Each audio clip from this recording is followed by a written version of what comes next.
Welcome to another episode of the Lightspeed Investing Podcast. Today I've got Nicole. She's someone very special. She is the Director of Capital Markets at MAG Capital, which is a private investment firm focused on industrial goods and industrial manufacturing. Hi, Nicole. Hi, How are you Philip. Thanks doing? for having me. Great to have you here. And I know backstage when we were talking, you just got back from Europe because of your passion around health and wellness and the events that you were out there with, right? So Yes. you Yeah. want to share with the audience a little bit about your travels before we get into it? Yeah, for sure. So I just got back from Spain. I was actually off in a little island called Ibiza, if you've ever heard of it. It was all health and wellness focused. So it's this conference called Intelligence Change.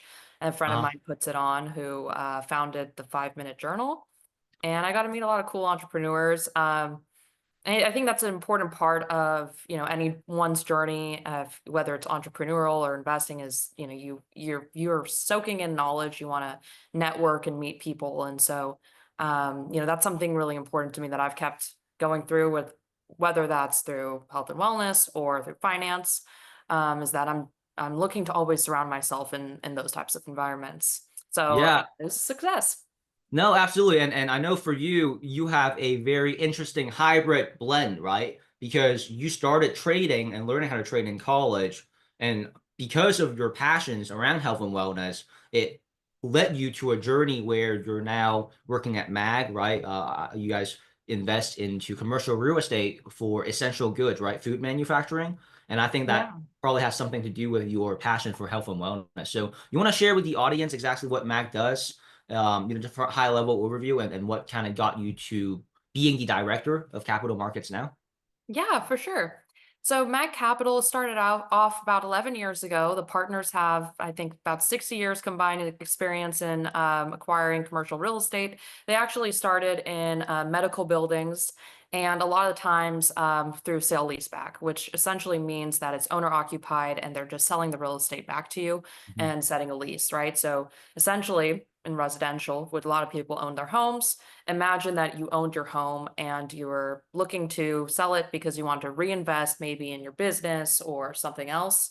But you're like, I love this home. I don't want to leave. My kids grew up here. This is just an example.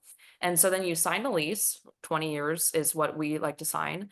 And whoever has bought your home now has a guaranteed tenant for 20 years. And so that essentially has been our business model in the industrial space this last 11 years.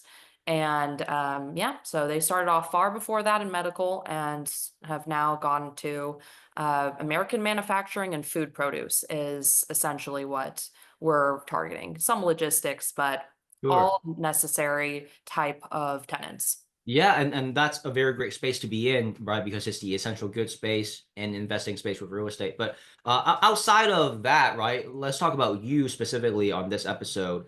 Why don't you share your journey with the audience in terms of how you even got into the overall finance and investment space, and why did you think that was a right fit for you? Yeah. So in university, I went to Seattle U, which is a private school in Seattle, and I was taking business analytics, which is like data coding. And I really liked it. And it was actually recommended to me through my stepfather, who's very high up in Amazon. Unfortunately, a lot of the skills I learned have now been replaced by AI. So just acknowledging how quickly things I can know. change in the market, right? While I was taking that class, I actually met a fella in my finance course that I had to take in being in business. Mhm. And he was like, I made $1,500 today. And I'm like, well, how did you do that? Yeah. Being in college, I'm working a job at like a Yeah. bagel shop, tutoring at the high school. I can't imagine how someone's making $1,500 in one day in college. Yeah. And so he's like, well, I trade stocks, I do options. And, he's like, well, if you want, I can teach you, but I think it might be too hard for you. It's too complicated. So Sure. he kind of brushed it off and was like, you probably wouldn't understand. So I decided I was going to start join the investment club at my Uh, school, and so I got into investing on behalf of the university. The university will put aside a set of funds for this club to invest. And so I got to sit in on these meetings. We would analyze all these different options. We would have people come in from, startups or different companies in Seattle. It was very educational. Yeah. And, something else happened during that time. My dad came to me and was like, a really great friend of mine. I saw him at the gas station with a brand new Ferrari. And, I asked him what he was doing. And he said, I was trading stocks, trading options. And so my dad has never bought a stock in his life. Yeah. Growing up, he had a construction company. And so his idea of how to, get rich is, you have a company, maybe you buy residential real estate. Sure. So he didn't even know what a stock meant. He was like, I don't know what that means, but you're gonna have to learn. I'm like, I'm on it. So that's essentially how I got into that type of trading, what Yeah. brought me to finance. And from there, I got addicted like everyone else. It's like a great way to start off, and it's also a great way to advance if you're looking to, get financial freedom at any point in your life or That's right. retire early. Yep. And generate liquidity for both Yes. income and creating wealth, right? That's for sure. Yeah. Yeah. Yeah, so I essentially did that all through school. When I was in school and I was, well deep in this, COVID actually happened. So like a lot of Oh, people, I wow. also got very lucky. Yeah. Call options all the way. And Sure. I realized that the world wasn't ending, and I had a lot of good mentors around me who were like, this is a black swan event. And what that means is that the market's going to recover. And so take advantage. Things are Yeah. on sale. And, be careful. It's very volatile, but, learn to protect yourself. And so it's a time I made a lot of money. In some cases, I made mistakes, lost a lot of money, never went into paper trading, which was a large mistake. I just went straight into it. And Oh, so, you went straight into it, huh? Damn. Yeah. yeah, yeah, that's the type of person I am. I got the advice. It was like ready, fire, aim. Yes, it's And, true. and It they is say true. that because they're like, it's better in business if you're looking to be an entrepreneur, just get Yeah. started and learn from your mistakes Did you because at least paper trade on the to learn how to interact with the brokerage, or did you just like went all in?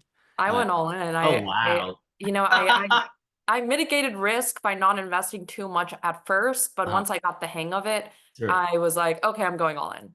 Like so Wow. I always played with real money. Yeah.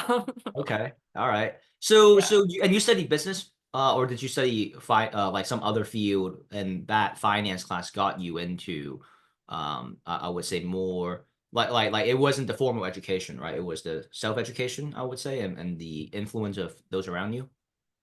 Yeah, so I actually learned more from self-education than my Okay. formal. My formal was business analytics, the data coding, and then I decided to add another major. So I also did study finance, Oh, I see.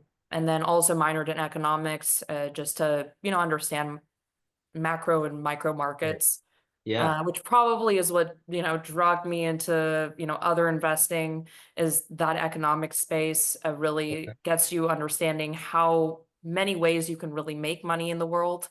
And how crucial some sources are money of money are, which makes them more stable.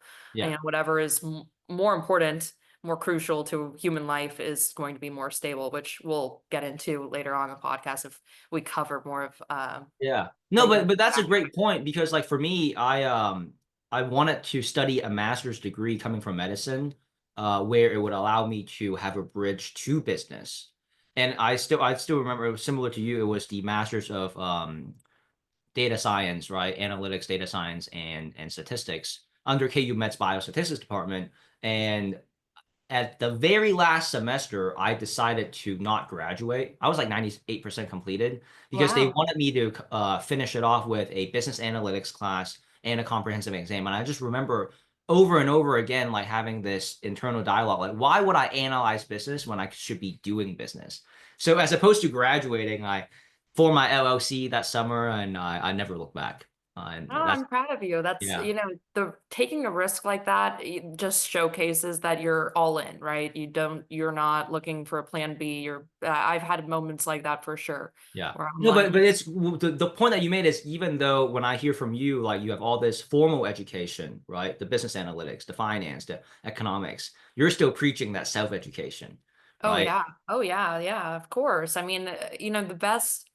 story that I tell often is that I was sitting in one of my last year finance courses, and the professor was going through a very complicated equation on how to analyze a specific ratio for the stock and, in the public markets. And I'm like, oh God. Ugh, And I'm sitting there, I'm all confused. And I'm like, if this guy, and he's so smart, this professor, and I'm like, this guy has to be like a multi-millionaire. What is he doing in this right, classroom right. if he's so good at analyzing these stocks and understanding the direction they're heading? And so I raise my hand and I go, do you manage your own portfolio? He goes, no. I'm like, Why oh. not? I'm like, why not? And Yeah. he's like, because I tried years ago and I lost a ton of money. And so I've never looked back. I'm like, oh God, I didn't pay That's not attention to the someone, rest of yeah, the who's class. I was like, qualified. That's no. right. Yeah. So that's the irony, right? Is you have these well, I would just keep it high level. As opposed to get that's why we strongly believe as opposed to getting a typical master's of business administration, it's much better to have a massive bank account in the real world. Yes. And that's the MBA that we strive for, right? But more importantly, I mean, it's always great to hear similar, I would say, like nuance and gold nuggets, right? Like be around those who can elevate you, the importance of self-education, mentors, right? You kind of touched on those points, and that just makes me excited because it's like it like validates, right? The I would say those success principles. But for you, obviously, having a start with trading and investing was not the end all be all, right, Nicole? It Yeah. obviously you had some, I would say, influences as well that led you. Perhaps it was your passion and around health and wellness that you if you want to also showcase your drink to the audience. But yeah, I'm kind of curious how you actually Yeah, got I've been into Mad Capital. Yeah, so just to showcase some of my health and wellness, Yeah. I drink this water. I get it from Air One. I ship it in. A lot of people think it's really funny, and it's just very important to me what you put in your body. I think just like anything else, if you're investing in your health, you should be, or investing in your wealth, you should be investing in your health. You want to be around to be healthy and alive. And all of these have the same thesis. All of these types of thinking high level have the same thesis is like you want to retire early because you want to live your life now. You want to enjoy your life now. It's like same as, and you want that to be a long, through a long time. You don't want a short retirement. You want a long retirement. Same with being healthy. Ideally, most people with this mindset will also go inward and want to work on themselves and have a healthy, long life, or they can enjoy it and hopefully be financially free early on. And so what was I would say that pivotal moment that or maybe it was certain steps that led you to what you're doing right now?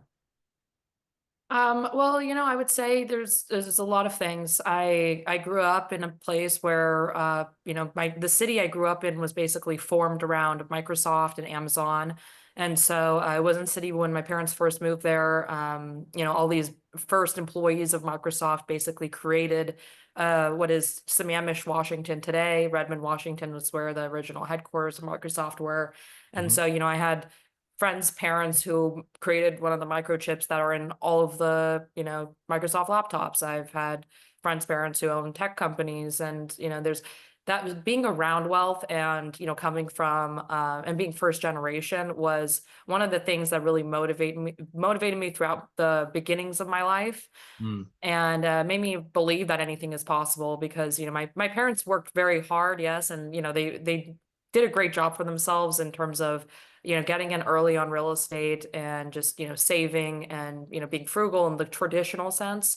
Hmm. And so I always appreciated that, but I never wanted to have to really go to work or do anything that was outside of my passion. um that sounds good. That sounds a little crazy, but No, no, absolutely not. Same with me. Same with me. That's why yeah, I've left medicine because I'm pursuing my own MBA goals and dreams of becoming an MBA team owner. So, that's amazing. Yeah, wow.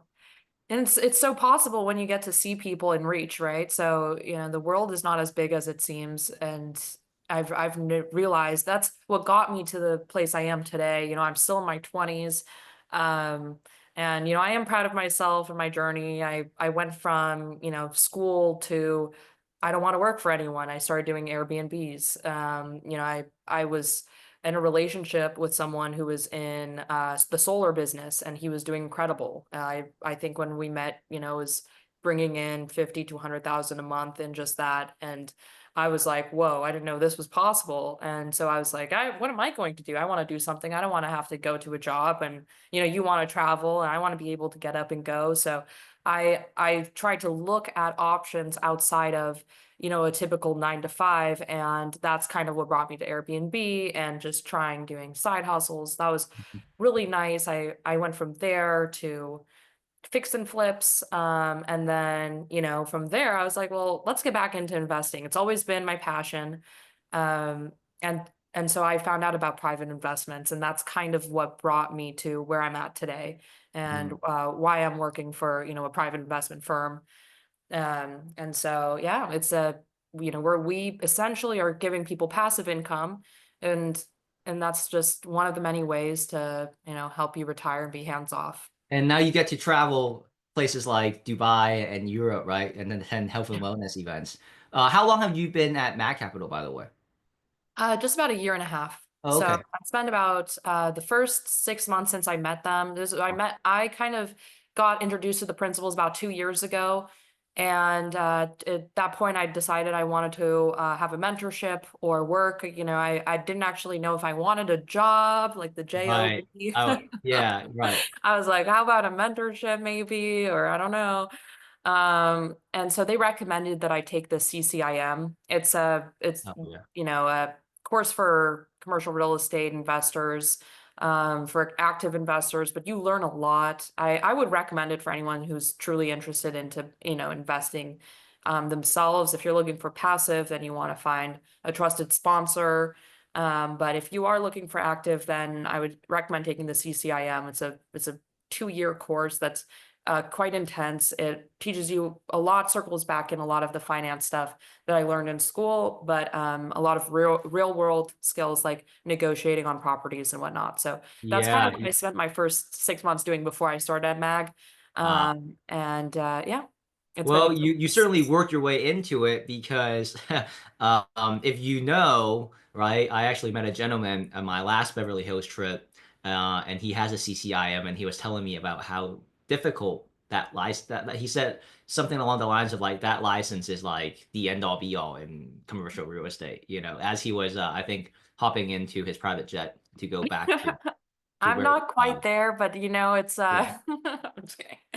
But that's incredible. I love that. It is not easy, but you know, if you're passionate, do it. I recommend education so long as you know what direction you're heading, and you know, it's supplemental to what you're already doing. I think that going into anything blind is a waste of time and money, and you know, you should just try as many things as possible before you commit to spending tens of thousands of dollars on a certificate, or you know, just you know, And there's a by lot the of free way, education out can there. anyone And do that CCIM, or is it like you have to have certain criteria, it's like bachelor's and business, or like how does that work? I don't believe you do. Oh, okay. I obviously have my bachelor's. I don't know that it was a Interesting. requirement for me to do that. But if you do want to have that actual accreditation and you know, have your certificate and really be like accredited at Yeah. CCIM, you Yeah. have to have at least, I think, $20 million of active real estate. So if you Wow. don't, you're essentially doing law school without getting the JD, right? Mm, You're doing the educational portion. You have the education, you're as educated as any other lawyer, you just don't have that. You can't right. legally So I say guess you you have had the it. benefit then of having MAG as your sponsor, right? Because of your affiliation with MAG, so that you can go ahead and take the CCIM and have that check mark be completed, right? I'm educated. I'm not quite CCIM certified. So you do have to have active real estate. And so it takes time to build that Oh, type I of see. portfolio. Wow. Okay. So I guess you're still working towards the actual licensing. Yeah, that's correct. Okay. Okay. Well, hey, it's great you get to have both, I would say, the freedom that you wanted and mentorship, and you're also advancing your career as well. So I guess for you, Nicole, what are your future visions and trajectories that you would like to share with the audience? Sure. So, you know, my parents spent their entire lifetime, you know, saving money and working traditional jobs, or, you know, my dad had a company, but it's still Mhm. very traditional. and they save away all this money, and whenever they have money they reinvest into real estate, into some type of residential. And so I'm working with my mom, she's not very educated in the market, and so for her, kind of explaining what stocks are and futures or options, it's like it would take a long time. English is her second language. It's Oh, I see. not something that's very easy for her. And so, what I'm setting up for her and what I have so far is, anytime she has a extra couple $100,000, I'm like, hey, put it into this deal, put in that deal. And so we're working towards getting about, 2 million put away at about 15% total IRR, and 8% pref, which, she's probably making about 8%, 7, 8% a year. And that's gonna replace her income, and she'll be able to probably even save with that 8%. And then by the time the investment is up, whether that's 5, 6 years, she'll get another payment on the profit split. So she's getting that 2 million back, and she's getting her profit split. So I'm that's something that I is a big goal of mine, was to like retire my parents. It's not how most people imagine. Some people think it's buying their house or, giving them a bulk of money. For me, it's passively investing their money in something that I know is safe and secure, Yeah. backed by real estate that has been around for hundreds of years, whether it's involved in food produce or, stable US manufacturing type of a tenant. A lot of these people have been around for 100 years. I would trust my mom's money with it. I would trust mine.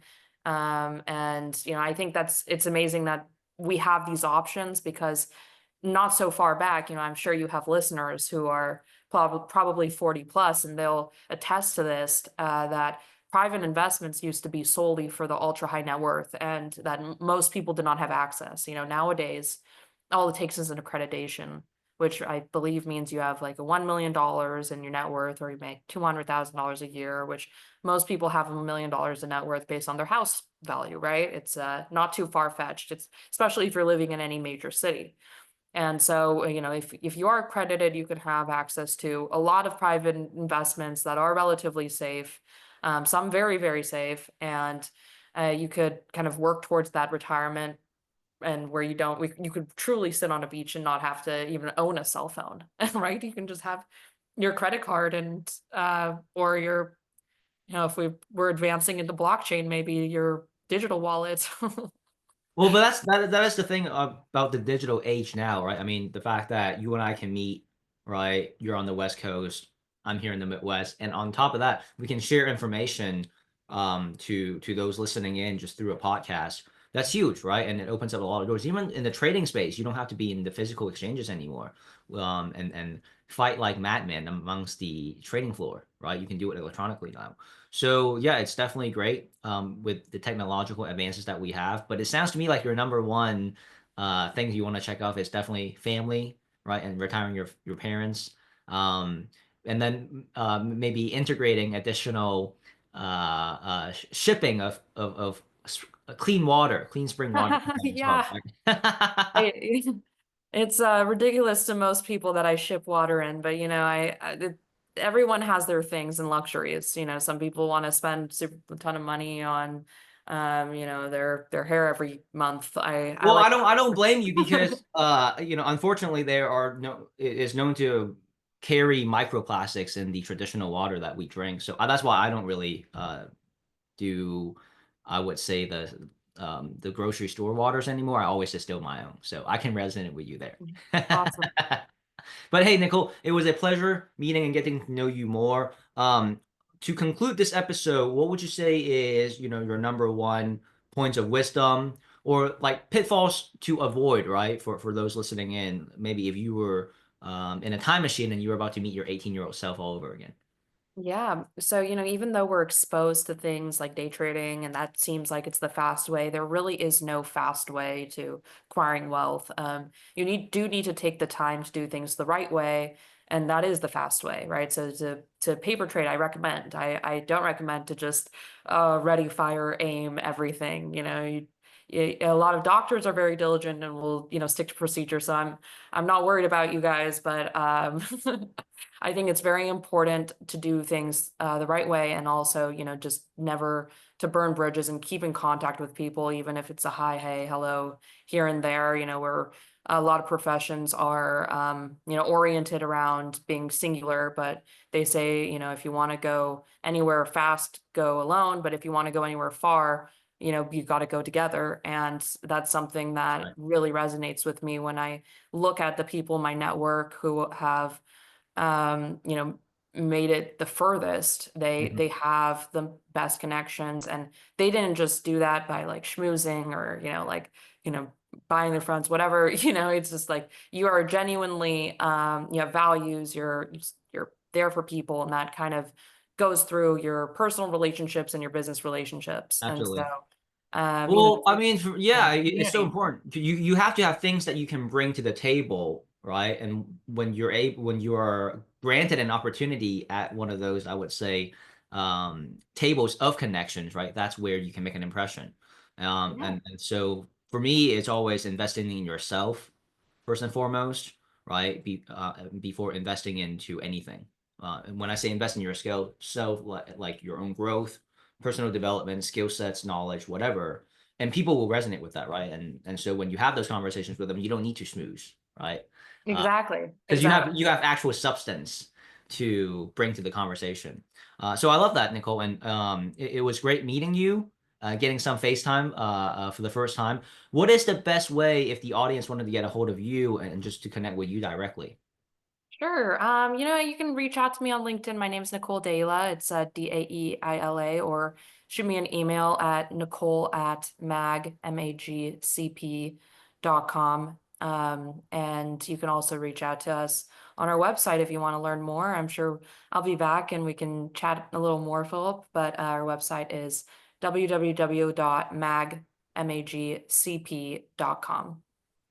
Alrighty, there you go. Feel free to message Nicole on LinkedIn for a one-on-one conversation, and I look forward to having you back on and talking more next time. Okay? That sounds great, Philip. Thanks for having me. Of course. Thank you. Take care.